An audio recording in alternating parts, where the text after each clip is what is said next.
sesuatu terjadi. Ku percaya semua untuk kebaikanku. Bila nanti telah tiba waktumu, ku percaya kuasa-Mu memulihkan hidupku. Waktu Tuhan pasti yang terbaik, walau kadang tak mudah dimengerti. Lewati cobaan,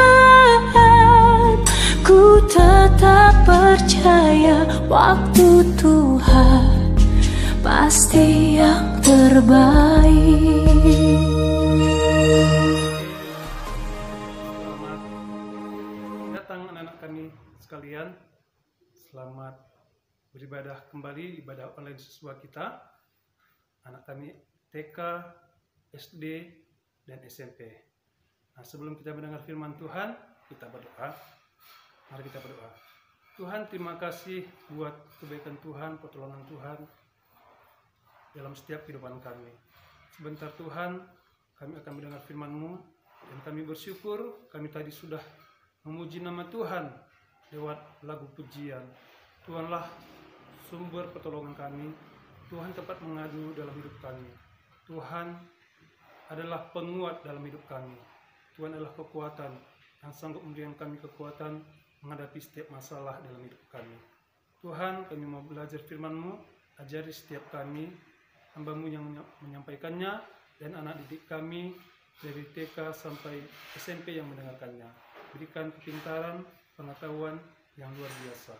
Dalam nama Tuhan Yesus kami berdoa. Amin. Nah, anak-anak sekalian, pada kesempatan ini Bapak mengajak kita untuk membuka Alkitab, membaca satu ayat firman Tuhan yang akan kita pelajari. Mari kita buka Matius 7 ayat 21. Matius 7 ayat 21. Bapak baca ya, kalian simak. Oke? Begini firman Tuhan.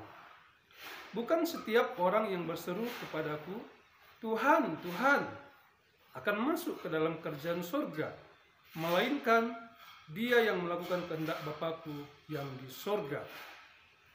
Nah, anak-anak kami sekalian yang kami kasihi dari TK sampai SMP, firman Tuhan ini satu ayat sengaja Bapak bacakan, karena masa daring pasti kalian mungkin agak lelah melihat dari handphone.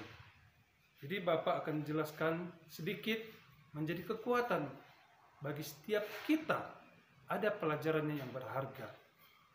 Nah, firman Tuhan tadi berkata, bukan setiap orang yang berseru kepadaku, Tuhan, Tuhan, akan masuk ke dalam kerajaan surga. Apa artinya ini? Orang berseru kepada Tuhan, Tuhan, Tuhan. Tahu arti berseru, nak? Berseru itu berarti memanggil dengan keras. Tuhan, Tuhan. Begitu kira-kira. Memanggil nama Tuhan dengan suara yang kuat.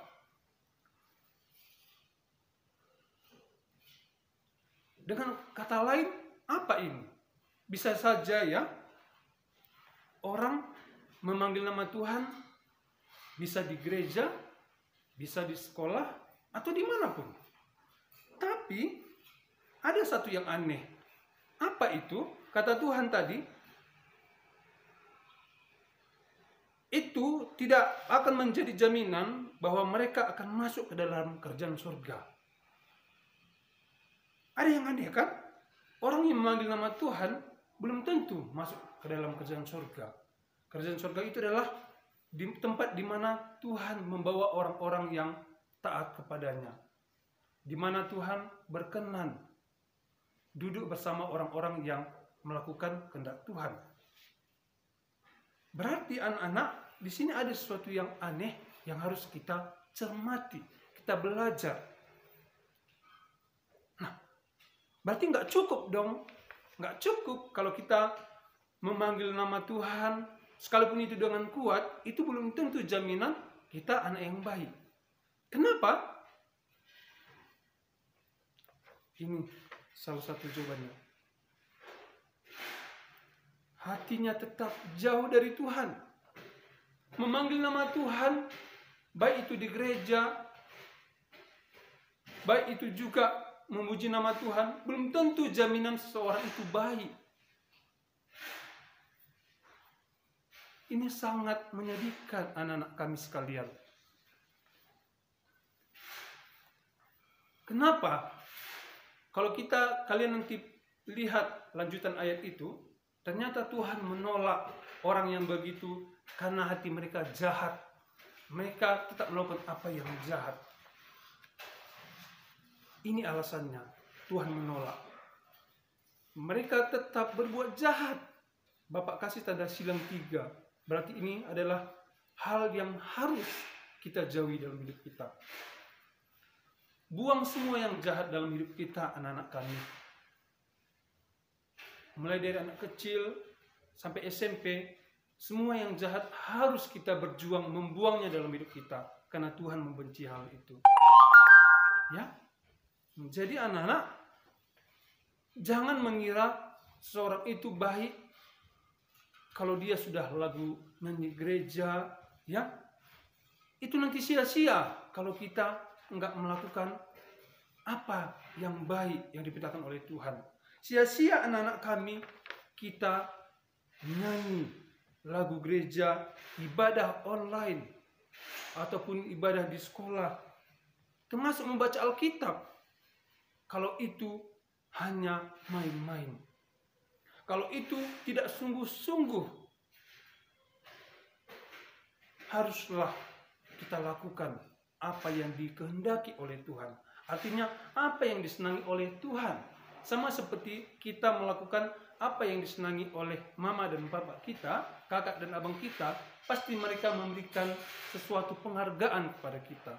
Mereka berterima kasih, mereka memberikan apa yang kita minta. Begitu ya anak-anak? Nah, jadi janganlah kita menjadi orang yang pura-pura. Pura-pura berarti sama dengan pura-pura baik, pura-pura alim, pura-pura jadi teladan, pura-pura sopan, tapi dia menipu. Dia pura-pura baik aja karena ada orang banyak, karena ada gurunya. Tapi ketika gurunya pergi, ketika orang lain pergi, dia mau mencuri, dia mau mengambil milik orang lain dengan sembarangan, dengan sesuka hatinya. Orang yang pura-pura sama dengan berbohong. Tuhan marah dengan seperti ini anak-anak kami. Janganlah kita menjadi orang yang berbohong, pura-pura. Kalau kita beribadah pada Tuhan, sungguh-sungguh kita lakukan apa yang diperintahkan oleh Tuhan. Supaya kita kelak ikut bersama dengan Allah Bapa, Tuhan Yesus di kerajaan surga. Karena di surga itu adalah tempat orang-orang yang hidup jujur, orang yang mau sungguh-sungguh taat kepada Tuhan. Ya, anak kami sekalian, biarlah hidup kalian semakin berubah menjadi lebih baik. Jauhi yang jahat, lakukan yang baik yang dikehendaki oleh Tuhan.